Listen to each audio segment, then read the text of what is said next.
The story begins on a normal afternoon when a girl, walking down a path, notices a pretzel stall nearby. The seller gladly hands her a pretzel but asks for 3 kisses in return. The girl seems shocked at first, but she happily kisses him on the lips and walks away. It is then revealed that kisses have replaced paper money and have become the world currency. A realtor is showing a couple around a house they are looking to buy. After everything is finalized, they are asked to pay $200,000 up front. The husband simply steps back as the wife and the realtor start kissing. They go on and on for about an hour but only reach up to $1,000. Somewhere else, a street singer is kissed by random passers-by as a tip.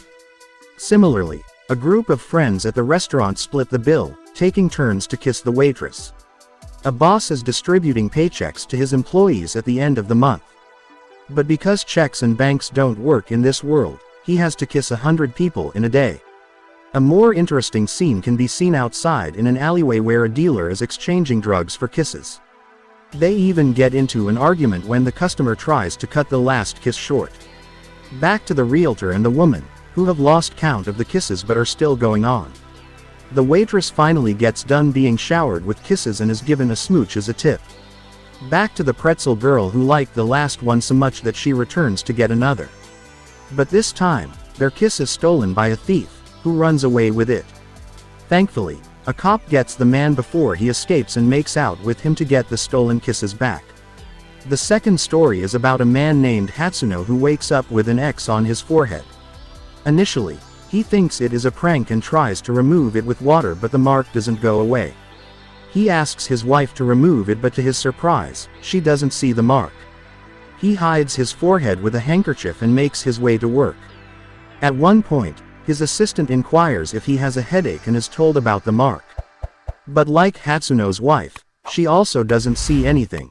This makes him register that only he sees the mark, which means he doesn't need to worry about people judging him. Still, he remains worried about the sudden abnormal appearance. Hatsuno's wife notices he is stressed about something and asks him to visit the doctor. Hatsuno takes the advice, but even the doctor doesn't see anything wrong with him. He assumes the man is stressed and prescribes a bunch of medicines.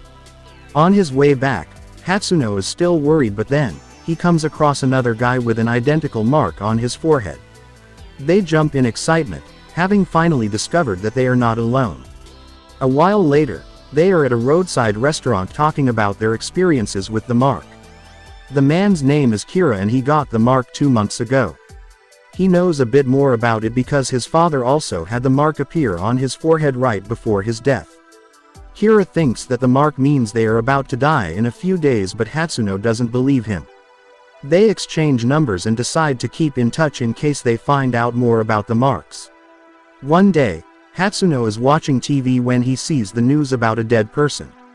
In his last speech, he has an X mark on his forehead that only Hatsuno can see. Shocked, he gives Kira a call only to find out that he died a few days ago. In the next scene, Hatsuno goes to his funeral and sees that the mark has disappeared. It is clear that Kira's prediction was true, which means Hatsuno is about to die soon. He knows that he cannot prevent it, so he decides to live the little time he has to the fullest. That day at work, he meets a client desperately in need of a loan. Hatsuno grants him the push and is happy to have made an impact in his life. The deed provides him a bit of satisfaction, making him feel his death is not so bad after all. It is his wife's birthday, so on his way back home, he gets her a present. But on the train, he notices everyone around him has a mark on their foreheads. Realizing that it is about to crash, he gets off at the next station, but the horror follows him behind when he sees that everyone at the station has the mark. Hatsuno runs outside, but the mark follows him everywhere, even to his home. The news on TV reveals that a virus with a 100% mortality rate is spreading all around Asia. In the last scene, a Japanese politician tells the people to rest assured, declaring the virus is not dangerous at all. However, Hatsuno, who knows the truth, screams in frustration. The third story sets around a world where the concept of lying hasn't been discovered. People always tell the truth no matter what it results in. The episode begins at a wedding where a pretty woman is marrying a conventionally unattractive man. Their best friend delivers a speech for the newlyweds and reveals that the woman is only marrying the man for money. Moreover, she has already been in a relationship with their other friend Shotaro, who is also at the wedding. An enraged groom attacks Shotaro, causing a big mess. These kinds of conflicts are common in the world with no lies. All advertisements, thieves, and even politicians always tell the truth. A day after the wedding, Shotaro is laid off from his work. He argues with his boss that their product sucks, but it doesn't get him the job back. After the eventful day, he goes out with his girlfriend, but she, too, breaks up with him. It turns out that her senior at work is approaching her and she wants to give him a chance because of his status. Tired of his bad luck, Shotaro makes his way home. Suddenly, he sees a purse on the ground and picks it up, but is caught by a policeman while doing so. He tries explaining that he was about to hand over the purse to its owner, but the policeman doesn't listen. He assumes Shotaro is a burglar and points a gun at him. Shotaro's life flashes in front of his life, and in a moment of panic, he says the purse belongs to him. The cop doesn't ask him further questions and leaves. Shotaro doesn't realize what he just did and returns home in exhaustion.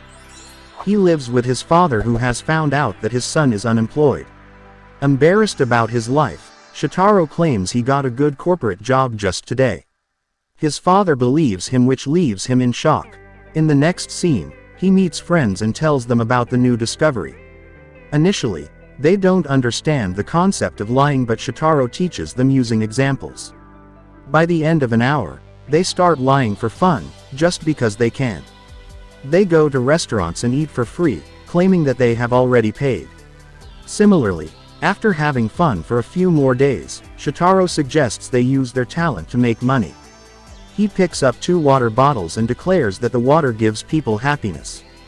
The friends start a company of happy water and people buy into the attractive slogan, thinking that the water will make them happy. In only a month, the trio turns into millionaires. Shotaro buys a mansion for his father, but on the day of the move, he gets a call from his friends. Their headquarters is raided by their customers complaining that their water didn't bring them happiness. To get out of trouble, Shotaro claims that the effects of the water are seen in 3 to 5 years. The crowd disperses, but a little girl named Yuki doesn't move.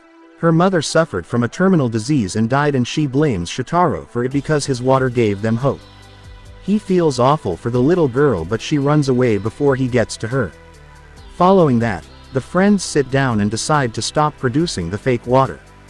Then, we see Shotaro visit Yuki's home, where her grandmother reveals how much hurt the little girl has been through because of the fake water. Shotaro finds Yuki and lies to her for the last time. He tells her that her mother called him before her death and said she loved her daughter to the moon and back. Even when she dies, she will watch over her from afar. Yuki feels her heart calm down and thanks him for informing her of the message. Then, Shotaro turns himself in, telling the police about his discovery. The world changes because of him, and advertisements are no longer true.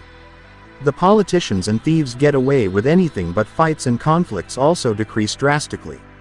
In the last scene, Shotaro gets out of prison and reunites with his friends, hoping to start a new life. The last story surrounds a Japanese man named Ryota, who has never had a girlfriend or any admirable success in life. One morning he wakes up to a box at his front door. He doesn't remember ordering anything, which makes him curious about the contents of the box. He opens it carefully but is underwhelmed by a pair of glasses inside. The scene cuts to a day earlier. Ryota was going through a mental spiral because of his non-existent love life and lousy job. Last night, he drank several cans of alcohol before matching with a beautiful girl named Misa on a dating site. Today is the day they are supposed to meet, and Ryota decides to elevate his style with the glasses. But upon wearing it, he instantly realizes they are not a usual pair. The box assures any customer who wears them will be shown a path to happiness. They turn out to be smart glasses that scan people and situations for Ryota and tell him exactly what he should say or do. Ryota is skeptical, but he decides to give it a try nonetheless. At first, he takes some time to get accustomed to them, but he soon finds them useful. The glasses count calories and stamina and tell him when he should eat. They also tell him what path is the shortest route to his destination and at what speed he should walk. But they come the handiest when he finally meets his date Misa. As the couple greets each other, the glasses scan Misa's social media and find out about her interest in art and museums. At the glasses' advice, Ryota suggests they go to a museum for a date. Misa is happy to have found a man with the same interest as her. She excitedly asks him what he thinks about the art she likes. Ryota freezes because he doesn't even understand the terminology and quickly asks the glasses for help. Then, he is shown a book and asked to read a few lines from it. By the end of the trip, Misa is thoroughly impressed with the knowledge Ryota possesses. They go to a restaurant for dinner where Ryota follows proper dining manners, thanks to his new mentor. Then suddenly, a man falls unconscious and stops breathing because of a respiratory problem. Everyone panics but no one knows how to assist him. This is when Ryota comes to help and performs CPR with the help of the glasses. A few minutes later, the man is saved and Misa is moved by Ryota's kindness and courage. On their way back home, she asks him out on a second date. Starting that day, Ryota doesn't take off the glasses for a second of his life. He becomes completely dependent on it, from buying clothes to choosing what he wants to eat that day. He also does significantly great at work as the glasses tell him just the thing he must say to impress the boss. Ultimately, Ryota is promoted to the manager of his branch. After only a month of owning the glasses, Ryota's life has turned upside down. One afternoon, he brings Misa to his house, looking to propose to her. The glasses even provide him with the script that will impress her enough for her to say yes. But just when he starts reading it, the glasses run out of power and he has to make up an excuse to put them on charge. He goes out to buy a cake for both of them, but in his absence, Misa finds out about the device and reads the entire proposal script. Ryota returns a while later and tries to continue the date. Misa stops him from embarrassing himself further, disclosing that she knows about the glasses. Ryota explains that he is bad at relationships, which is why he took help, but Misa doesn't want to listen to any explanations. She feels awful for falling for his charade and claims that she wants to be in love with him, not his glasses. Ryota takes them off, promising to be himself with her from now onwards. The following day, Misa is at work when Ryota approaches her to apologize again. He doesn't have the glasses on and has kept to the promise he made yesterday. He tells Misa how much he loves her and proposes to her with a ring. When Misa agrees to marry him, we find out he is wearing a lens replacement for his glasses. A flashback from last night reveals that the promise and him throwing his precious belonging away was also a suggestion from the device. Unaware of all this, Misa is happy to be engaged to the love of her life. Somewhere else, the couple is being broadcasted live in a meeting. The manufacturers of the glasses used Ryota as a test subject to prove its efficiency. The episode ends when they make a deal with an investor to make the glasses commercial. Subscribe for more videos like this, turn on the notification, and leave a like to help the channel out. Thank you for watching.